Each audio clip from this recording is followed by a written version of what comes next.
This too, but glad to see you all this morning. Welcome to Wilson Wednesday with the Mount Juliet Chamber. And this morning our special guest is Dr. Wright. And I don't know how long this is going to keep going on, but these school updates are nothing's more popular than updates on Wilson County Public Schools. So thanks for joining us this morning, and I'll just turn you loose. We've got new board members now.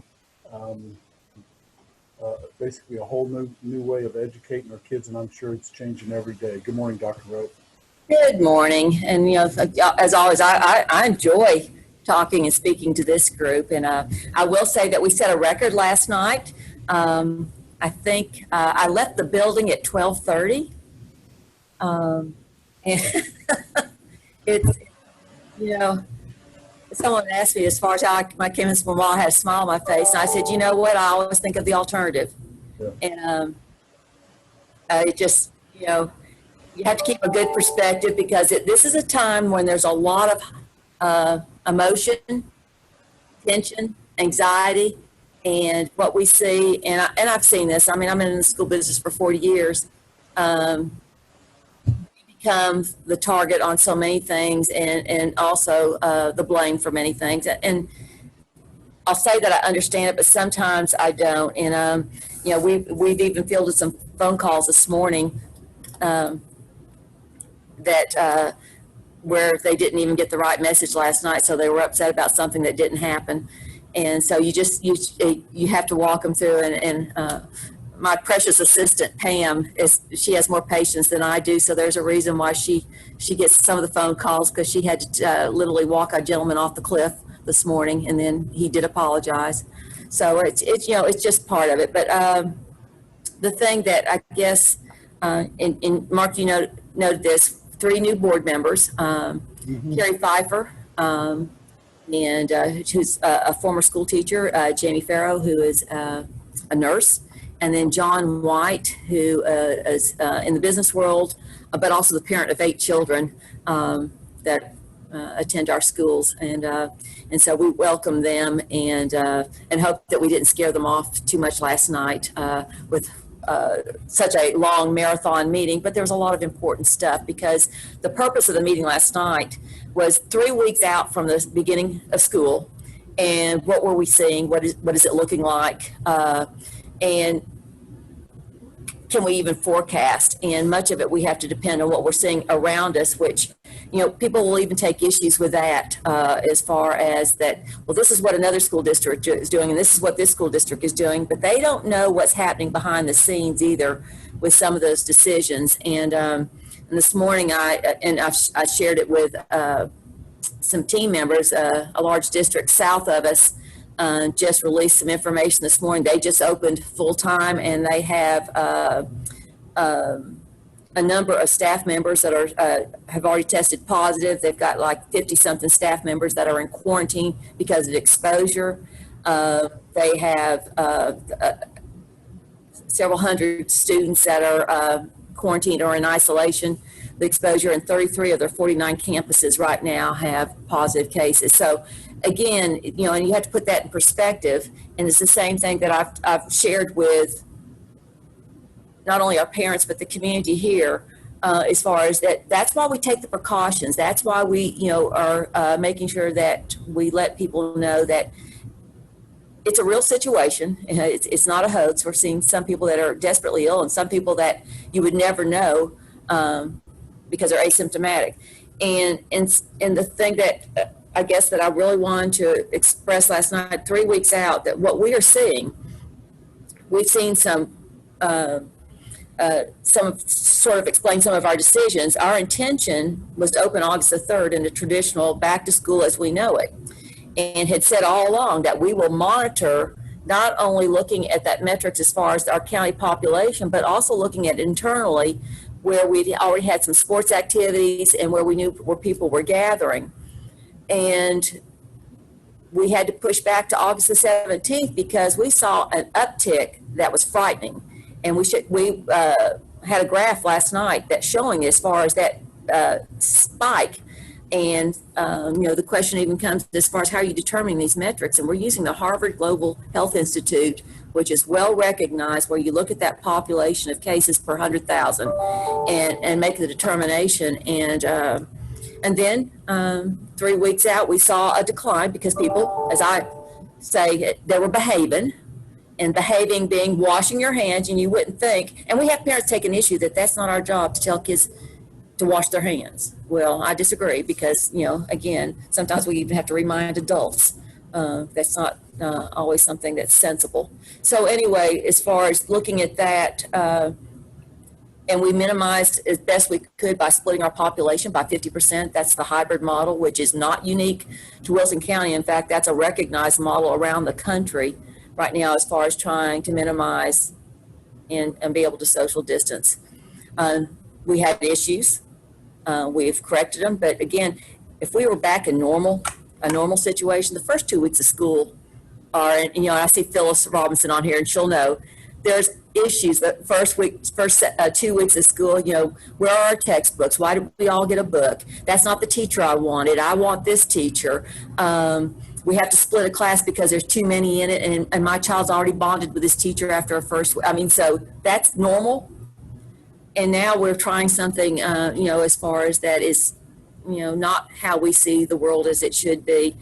And again, once we started getting through the technical issues and things that, we got into a rhythm. But here's the big elephant in the room.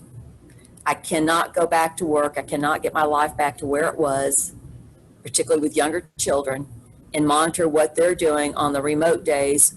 And they're only getting 2 days of instruction, but those are 2 powerful days of instruction. And then that learning is extended. But the thing is, I can't get back to work, and I need to get back to work. And that was probably out of 19,000 students, I would say I had 225 emails and complaints that we need to get back to do what we were supposed to do, and that's to have school. And I don't disagree, but the thing that I can't get people to understand, and Phyllis will certainly understand this, I keep getting all the research that only that it's a 99.3% survival rate for children with COVID. That's a great statistic. But the majority of our staff are in the high risk category. And I already have a number of staff members that are out. They're either positive COVID or a family member. And the thing is that if I don't have a teacher in front of the classroom, it doesn't matter what we do. And a substitute will never take the place of a teacher.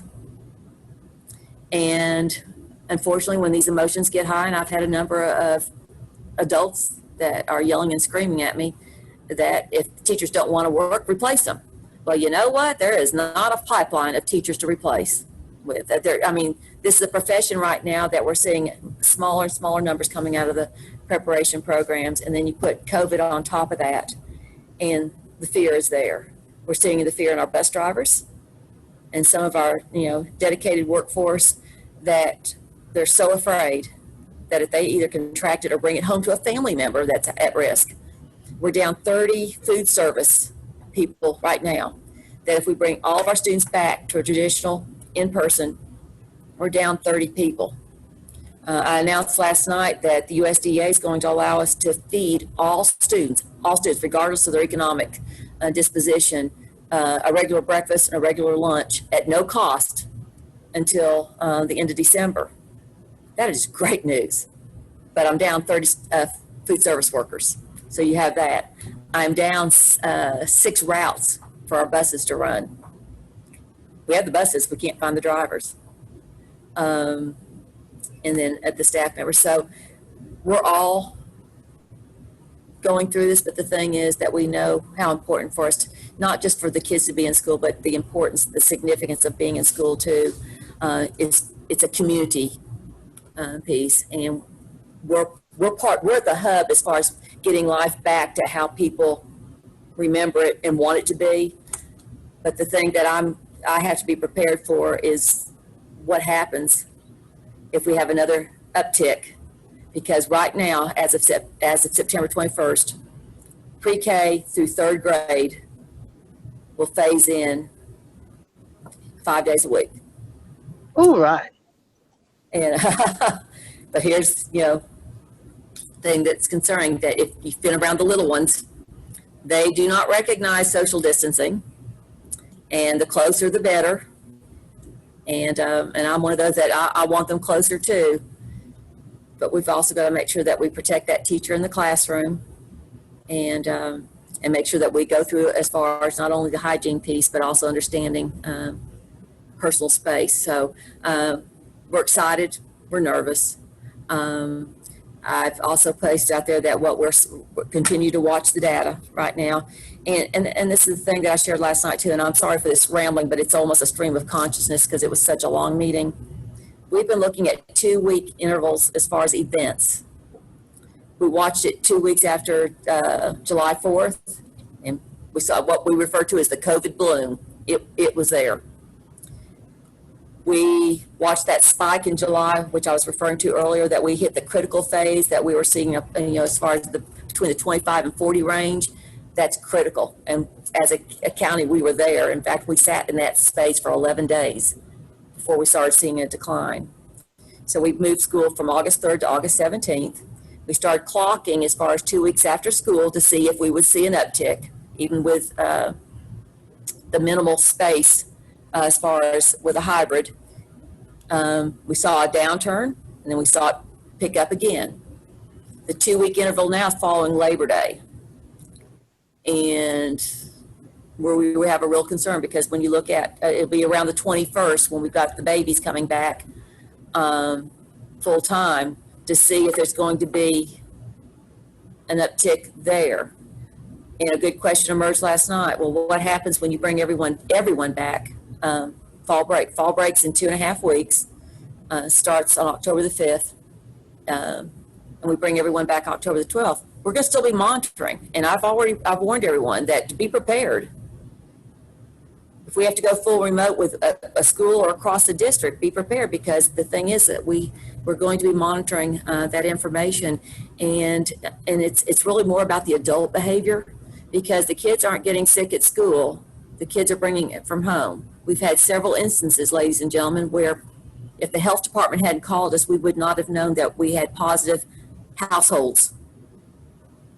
And it wasn't disclosed. We had one youngster that was getting the temperature check and just happened to inform that his daddy got sick Saturday, that he had the corona.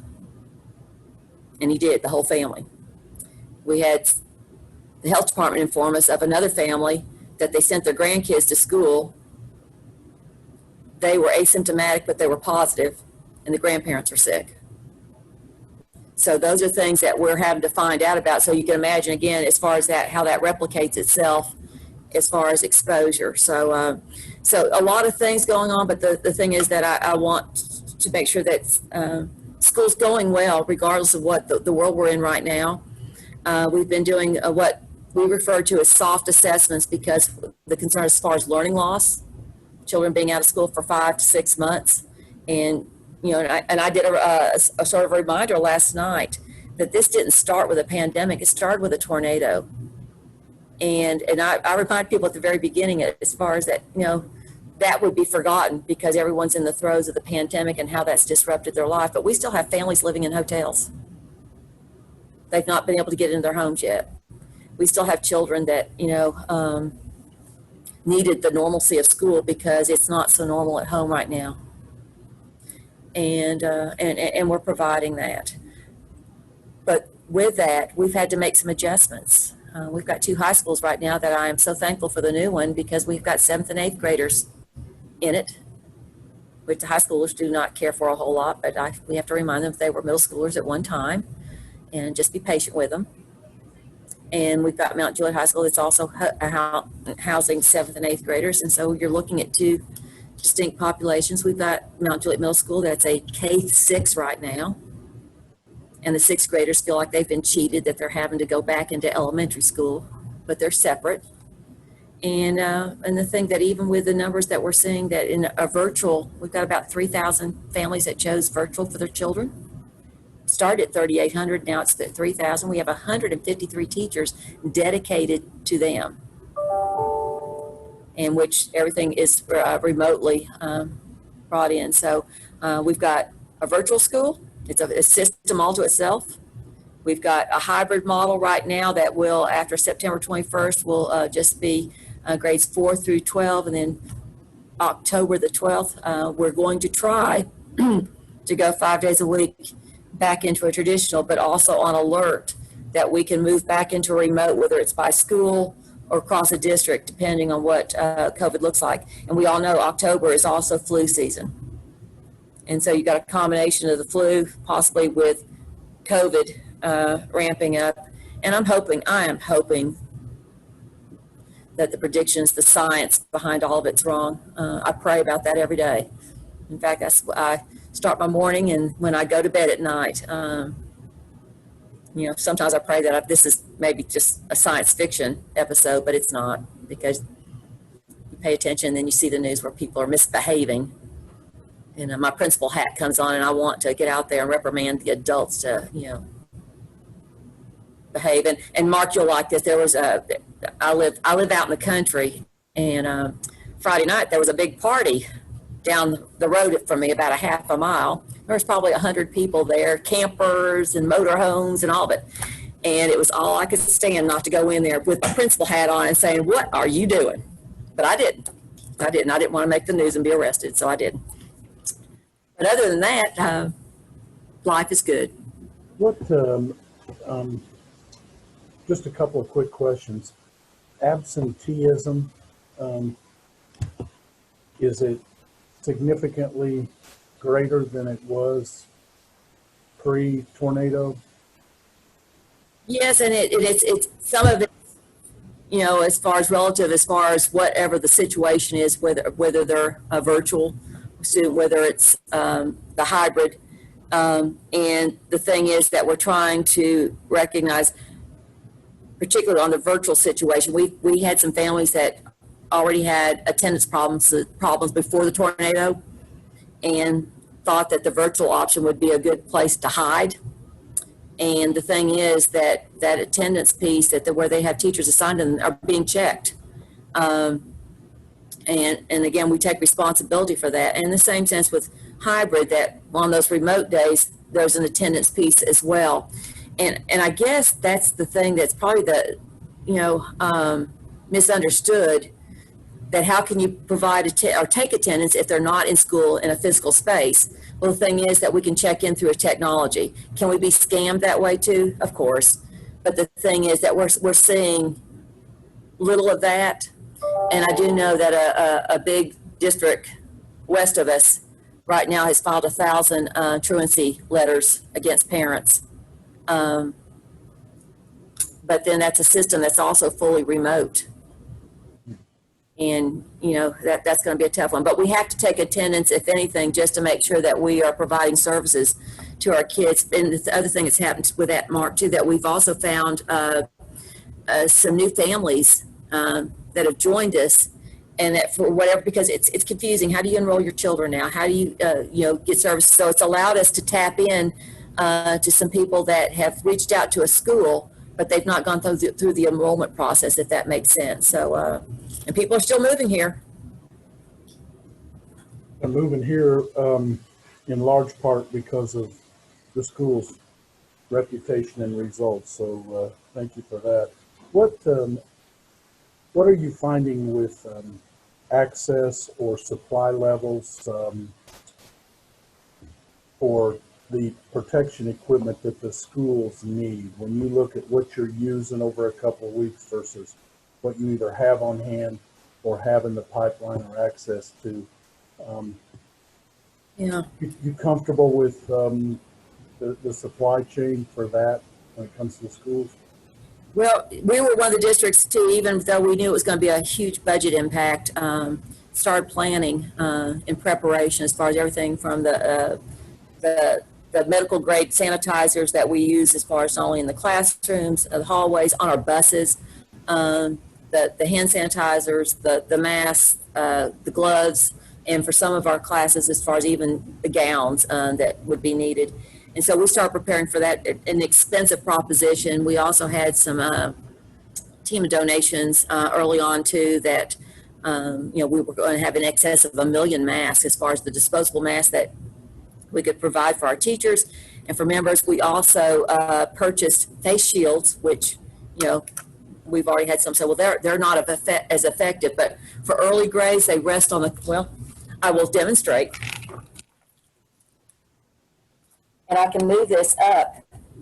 And Phyllis, if you can think of how that would work, particularly for literacy for our babies, you can see the mouth, you can see and hear, and we've also bought child-size versions of as well.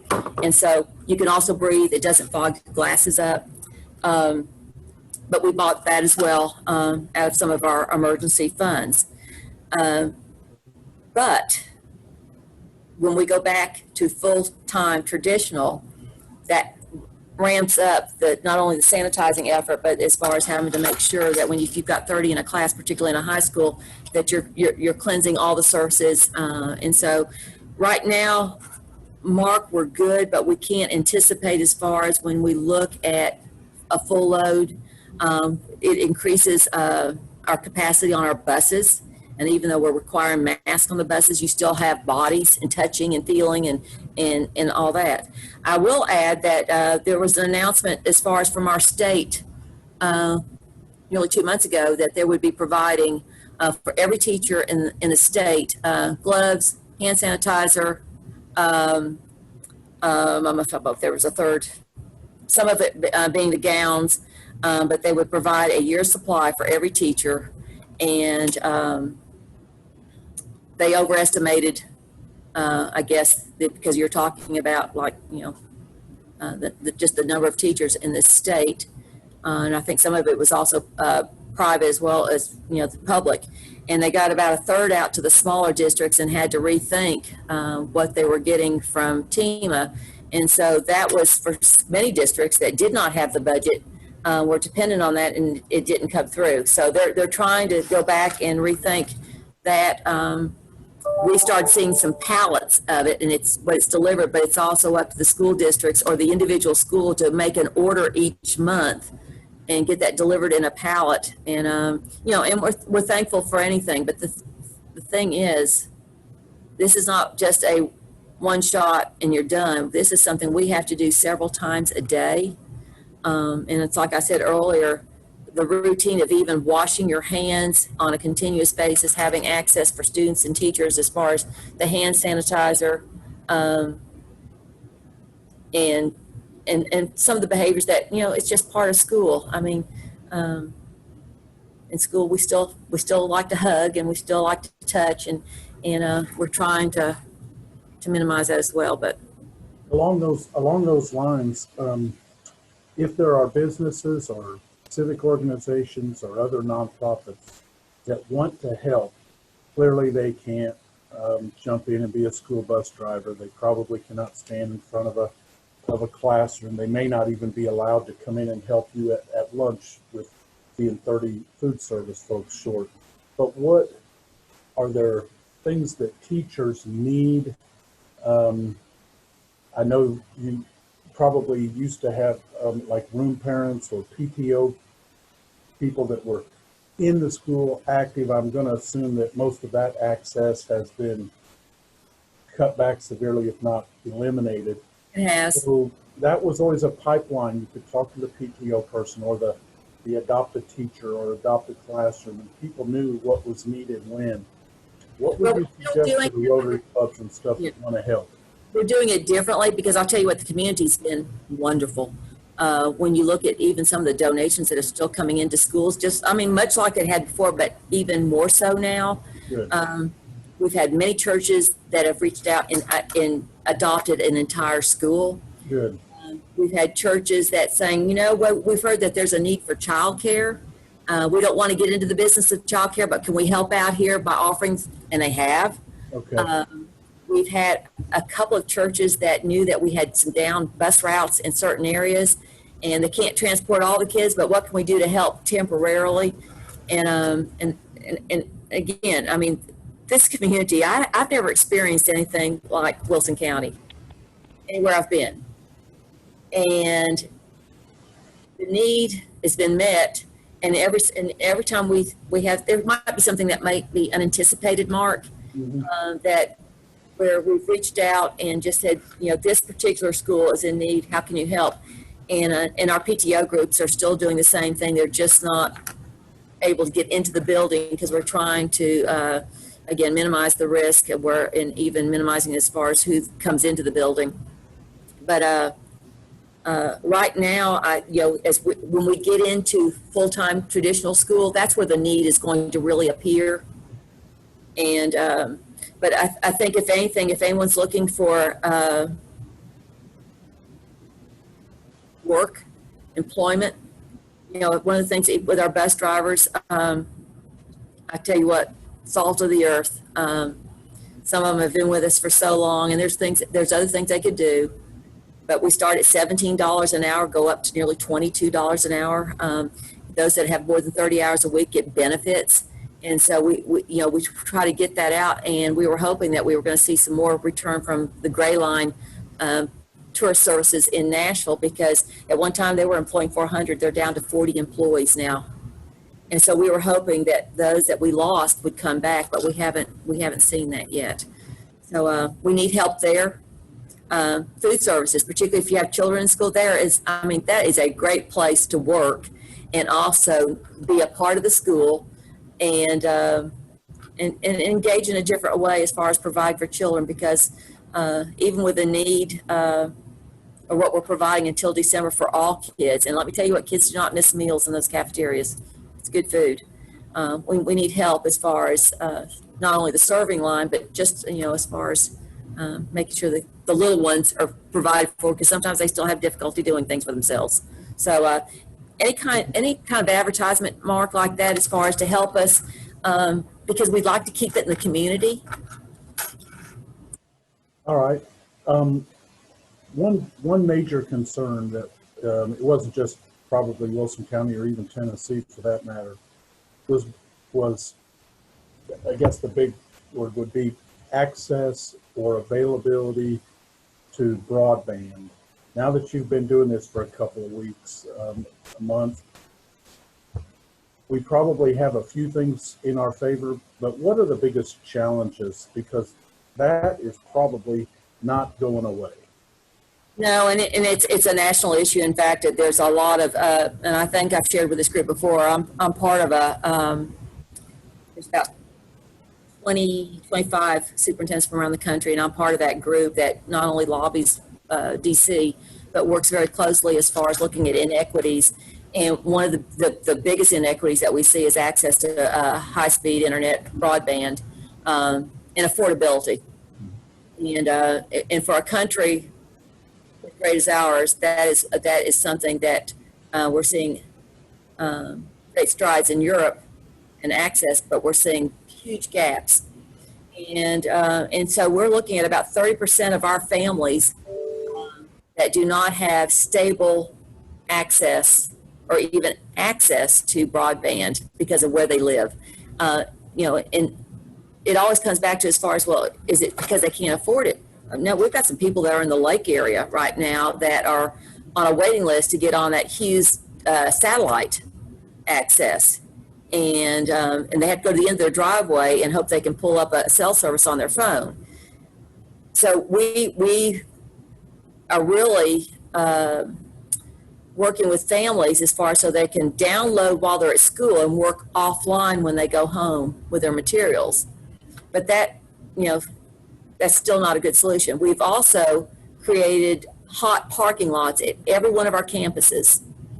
We did it as an experiment last spring with Watertown Middle School, and it looked like a drive-in theater where people would come in and park and have access. And it wasn't just for the families and our students.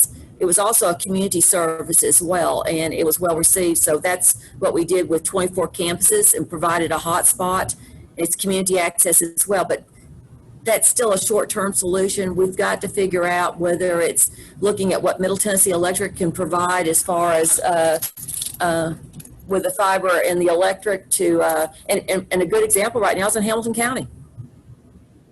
They've got access to some of the high speed anywhere. Well, it's internationally recognized, and much of it is because of what's gone through the electrical co-op down there. So that is a need here.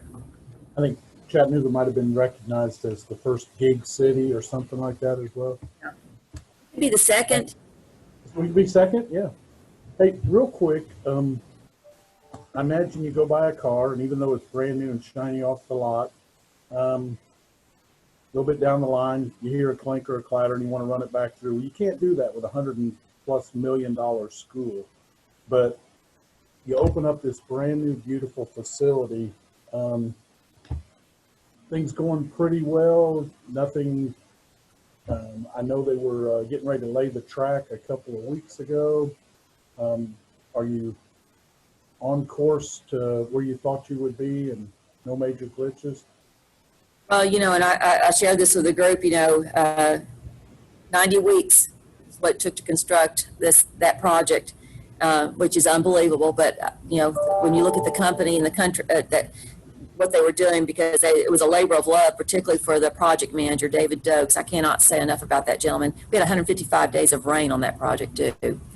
Yes, and in fact, the first home football game was last Friday night on a turf field that was pretty spectacular. Now, the outcome of the game was not what we wanted, but they're playing field and also some of our neighbors that were, reluctant to have a big high school were very complimentary of the band. They could hear it where they lived, and and it wasn't something that would continue all night. So yes, the only thing that we're still waiting on is the back of the building where is the CTE, the career and technical courses.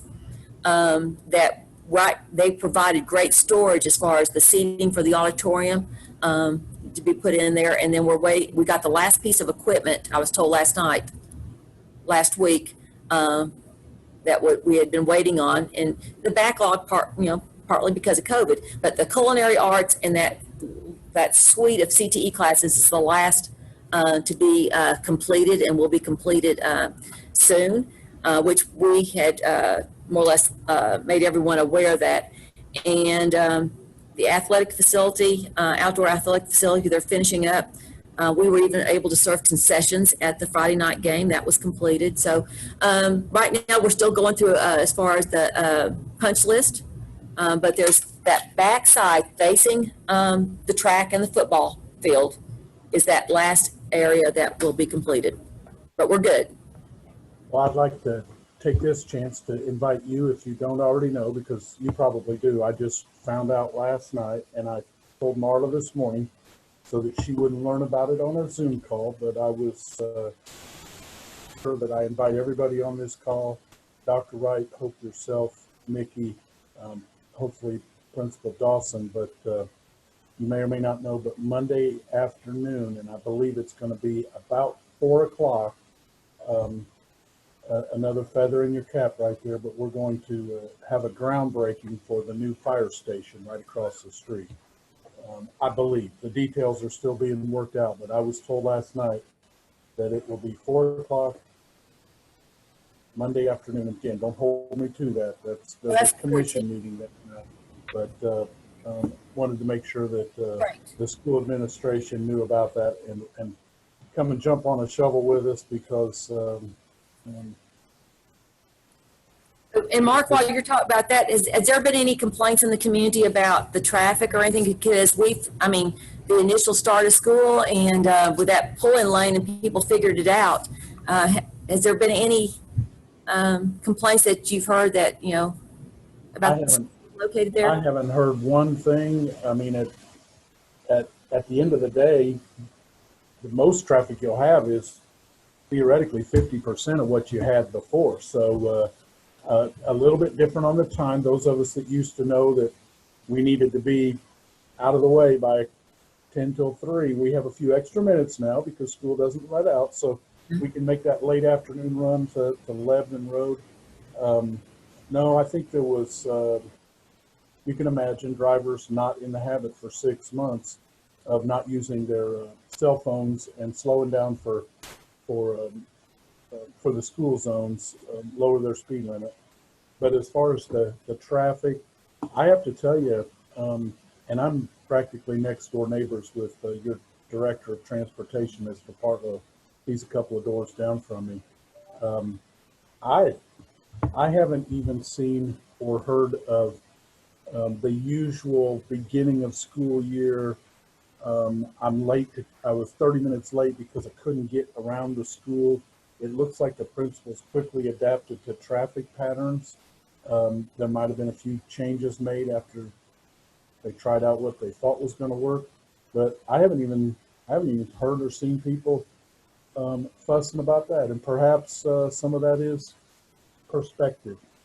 You know, maybe all along, if the only thing you had to complain about or worry about was a little bit of traffic during certain drop-off and pickup times, maybe perspective this year, we have bigger issues. So, but no, perhaps others on this call, they may want to chime in on that, but And, you know, and Mark, the thing that you said, perspective too, that was one of the things that I noticed, particularly the first 2 weeks of school.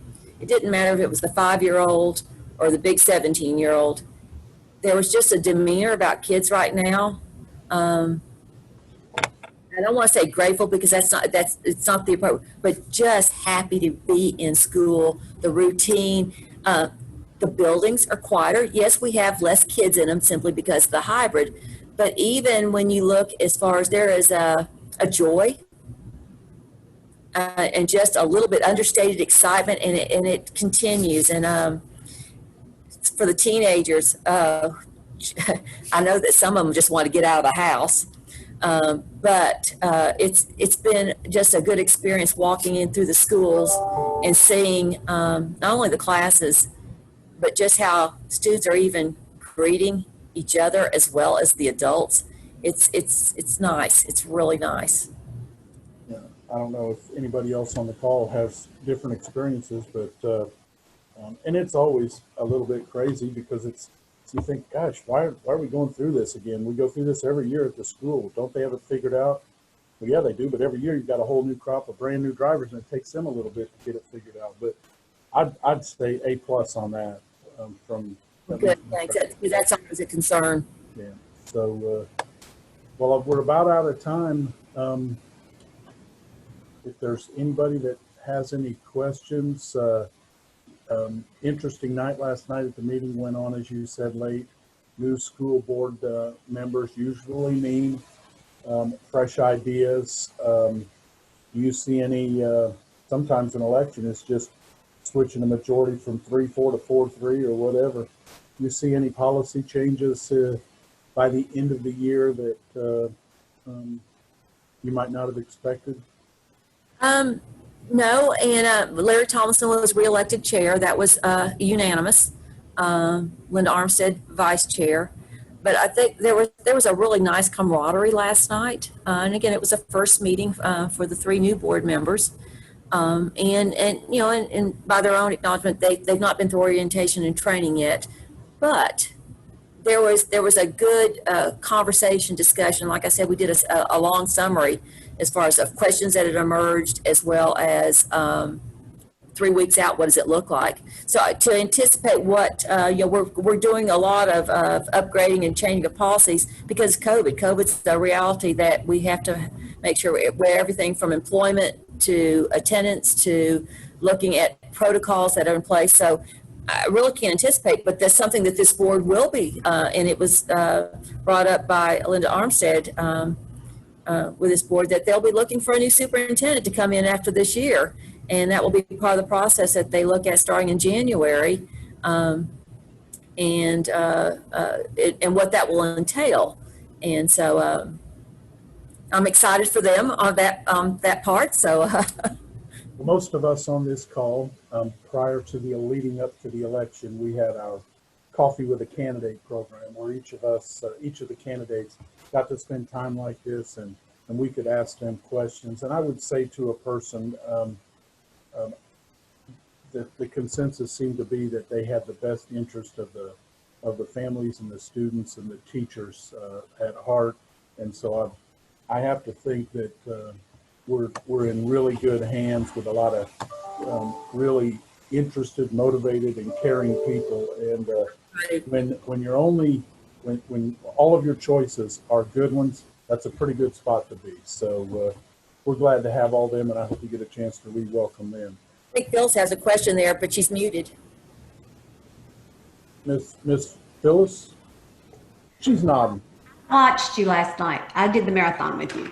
So one thing that I hear out in the community all the time are questions about West Wilson and Stoner Creek. Mickey gave some promising information last night. Could you quickly just sort of share that with everybody? Thank you, And, Phil. You made me feel better. yeah, and we're experiencing the same thing with the insurance adjusters as many of the homeowners right now in the community are experiencing. And so we are there. In fact, there were some conversations between the adjusters and, the group, the NFA, that we're working through. And so we're hoping that we're going to have some finalization because those buildings need to come down so we can start building. And I think, Phyllis, you probably heard that, the question's been, well, why don't we just build elsewhere because we have the property and, that's prime property and, we can sell it, whatever. The thing that also occurs with that, the infrastructure's already there, the utilities, the lines and everything, that if we were to move elsewhere, that would be another expense on top of looking at that replacement. So we are hopeful. I think the question was also asked us, okay, so once construction starts, are you still sure we can get in 14 months?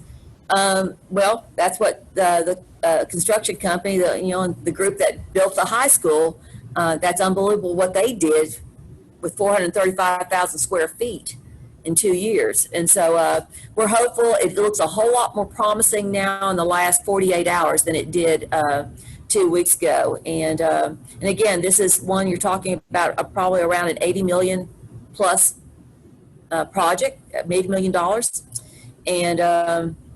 And it's one that's going to take the demolition. And I think you also heard Phyllis that, those were old buildings. So you're going to have, there's the asbestos and there's a different cleanup demolition process with that as well. But we're hopeful, and it'll be 2 brand new buildings that'll be a complement to the community. I think they need to hire a couple of consultants. One, get the people that are hanging the steel over at the Amazon building. They passed that on October 28th last year, and it got 4 million square feet. They built a city over there. It's incredible. And then you might also enlist the help of whoever's in charge of the drive-through at Chick-fil-A, because they seem to be able to manage things pretty well out there. So, hey, glad to see everybody. Thanks for joining us. Keep an eye on our calendar for Zoom calls that we have and meetings. And if there's someone that you would like us to get in the future, let us know that. We want to bring you the information and